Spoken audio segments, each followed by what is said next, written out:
আগামীতেও যদি বাংলাদেশের মাটিতে যদি বাংলাদেশকে নিয়ে যদি কেউ কুনকশা নীল নকশা করে, আমরা আবার শ্রমিক ছাত্র জনতা আবার একত্রবোধ হয়ে আবার এ ধরনের কর্মসূচি গ্রহণ করে তাকেও পতন করতে আমরা প্রস্তুত আছি ইনশাল্লাহ।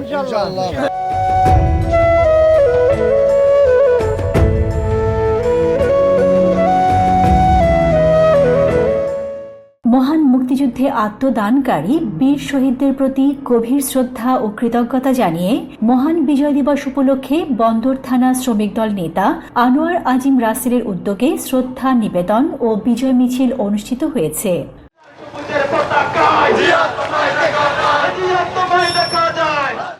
16 ডিসেম্বরের প্রথম প্রহরে বন্দর রিপাবলিক ক্লাব সংলগ্ন স্মৃতিসৌধে পুষ্পস্তবক অর্পণের মাধ্যমে শহীদদের প্রতি শ্রদ্ধা নিবেদন করে বন্দর থানা শ্রমিক দলের বিভিন্ন পর্যায়ের নেতৃবৃন্দ। শ্রদ্ধা নিবেদন শেষে শ্রমিক দল নেতা আনোয়ার আজিম রাসেলের নেতৃত্বে বিজয় মিছিল অনুষ্ঠিত হয়। বিজয় মিছিলটি বন্দর এলাকার গুরুত্বপূর্ণ সড়ক প্রদক্ষিণ করে এক সংক্ষিপ্ত পথসভার মধ্য দিয়ে শেষ হয়।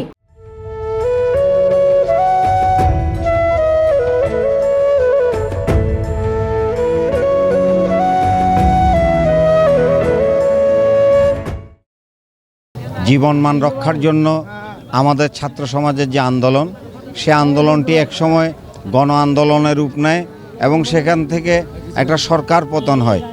তো এই আন্দোলনটাকে কোনো হিসাবে খাটো করে দেখছি না, তবে 1971 সালের যে অর্জন, আমাদের একটি মাতৃভূমি, প্রিয় মাতৃভূমি বাংলাদেশ, আমরা একটি দেশ অর্জন করেছি। আর 2024-এর গণ আন্দোলনের মধ্য দিয়ে আমরা স্বৈরাচারের পতন ঘটিয়ে একটি তারুণ্য নির্ভর উন্নত সমৃদ্ধ বাংলাদেশ নির্মাণের পথে এগিয়ে যাচ্ছি। এটাই হচ্ছে আমার মূল্যায়ন। 1971 সালে যে স্বাধীনতা হয়েছে, আমাদের মা বোনদের সম্মানহানি এবং বাংলাদেশের সূর্য সন্তানেরা তাদের রক্তের বিনিময়ে যে স্বাধীনতা হয়েছিল, সেই স্বাধীনতা দেখার আমাদের সৌভাগ্য হয় নাই। কিন্তু মহান আল্লাহ তাআলা আরেকটি স্বাধীনতা 2024 সালে স্বৈরাচার নমরুদ ফেরাউন হাসিনার পতনের মাধ্যমে আরেকটা স্বাধীনতা আমাদেরকে দেখিয়েছেন। আমরা 1971 সালের স্বাধীনতা পাকিস্তানের হানাদার বাহিনীরা যেরকম আমাদের মাতৃভাষা কেড়ে নিতে চেয়েছিল, তদ্রূপ এই ফ্যাসিস্ট হাসিনা ভারতের দালাল, ভারতের এজেন্ট হিসেবে কাজ করে আমাদেরকে বাংলাদেশকে অখণ্ড ভারত হিসেবে যে পরিচালিত করতে চেয়েছিল, ইতিমধ্যে সে ব্যর্থ হয়েছে। আমরা 1971 সালের স্বাধীনতার সাথে 24 সালের স্বাধীনতাকে আমরা একই কাতারে আনতে চাই, কারণ সেই স্বাধীনতা আমাদের দেখার সৌভাগ্য হয় নাই।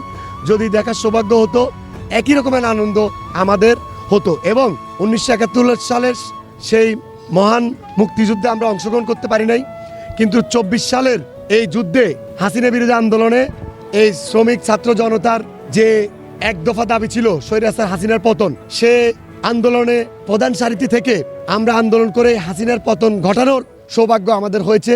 এই জন্য মহান আল্লাহ তাআলার কাছে আমি শুকরিয়া জ্ঞাপন করছি। এই সময় উপস্থিত ছিলেন চট্টগ্রাম মহানগর শ্রমিক দলের উপদেষ্টা এসিন আরাফাত বিটু, সিনিয়র সহ সভাপতি পদপ্রার্থী মনির উদ্দিন বাবু, সাধারণ সম্পাদক পদপ্রার্থী কাজল ইসলাম, যুগ্ম সাধারণ সম্পাদক পদপ্রার্থী হাজী জসিম উদ্দিন, মোহাম্মদ নুরুল আফসার, মোহাম্মদ হারুন, মোহাম্মদ মাইনুদ্দিন, আব্দুর রব, শহীদুল ইসলাম খোকন, তারিকুল ইসলাম তারেক, রাজীব হোসেন রুবেল, মিজানুর রহমান মিঠু সহ আরো অনেকে।